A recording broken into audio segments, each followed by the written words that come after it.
حضرت داؤد علیہ السلام کی 99 بیویاں تھیں۔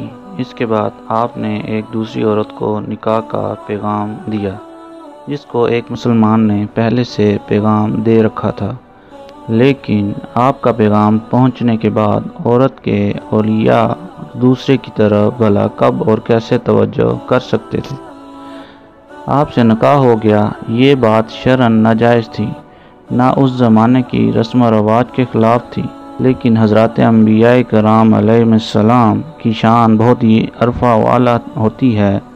یہ کام آپ کے منصب عالی کے مناسب نہ تھا، اس لیے اللہ تعالیٰ کی مرضی یہ ہوئی کہ آپ کو اس پر متنبہ اور آگاہ کر دیا جائے۔ چنانچہ اس کا ذریعہ یہ بنایا گیا کہ 2 فرشتے مدعی اور مدعا علیہ بن کر آپ کے دربار میں ایک مقدمہ لے کر آئے اور بجائے دروازہ سے داخل ہونے کے دیوار پھاند کر مسجد میں آئے۔ آپ ان لوگوں کو دیوار پھاندتے دیکھ کر کچھ گھبرا گئے تو فرشتوں نے کہا کہ آپ نہ ڈریں، ہم 2 فریق ہیں کہ ایک نے دوسرے پر زیادتی کی ہے، لہٰذا آپ ہمارا ٹھیک فیصلہ کر دیجئے اور ہمیں سیدھی راہ چلائیے۔ ہمارا مقدمہ یہ ہے کہ میرا یہ بھائی، اس کے پاس 99 دمبیاں ہیں اور میرے پاس ایک ہی دمبی ہے۔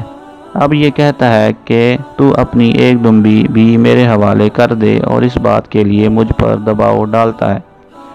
یہ سن کر حضرت داؤد علیہ السلام نے فوراً یہ فیصلہ فرما دیا کہ بے شک یہ زیادتی ہے کہ وہ تیری دمبی کو اپنی دمبیوں میں ملا لینے کو کہتا ہے، تو اس میں کوئی شبہ نہیں کہ اکثر ساجے والے ایک دوسرے پر زیادتی کرتے رہتے ہیں، بجز ان لوگوں کے جو صاحب ایمان اور نیک والے عمل ہوں، اور ایسوں کی تعداد بہت کم ہی ہے۔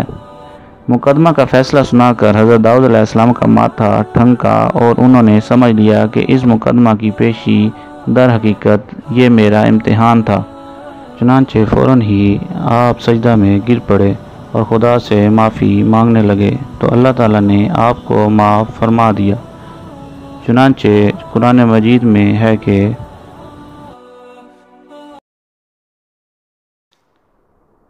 ترجمہ کنز الایمان، تو ہم نے اسے یہ معاف فرما دیا اور بے شک اس کے لیے ہماری بارگاہ میں ضرور قرب اور اچھا ٹھکانہ ہے۔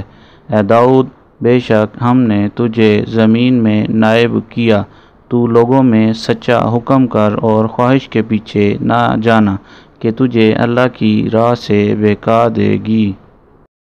اس واقعہ سے یہ درس بھی ملتا ہے کہ حضرات انبیاء کرام علیہ السلام کی شان بہت ہی عظیم الشان ہوتی ہے، اس لیے بہت ہی معمولی اور چھوٹی چھوٹی باتوں پر بھی خداوند قدوس کی طرف سے ان حضرات کو آگاہی دی جاتی ہے، اور یہ نفوس قدسیہ بھی بارگاہ خداوندی میں اس قدر مطیع اور متواضع ہوتے ہیں کہ فوراً ہی دربار خداوندی میں سجدہ ریز ہو کر عفو و تقصیر کی استدعا کرنے لگتے ہیں۔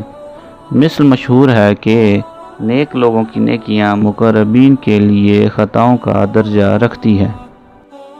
دوستو، اگر آپ مزید اسلامی معلوماتی ویڈیو حاصل کرنا چاہتے ہیں تو ہمارا چینل چیک اسلامک نالج کو سبسکرائب کریں اور گھنٹی کے بٹن کو بجا دیں۔ شکریہ۔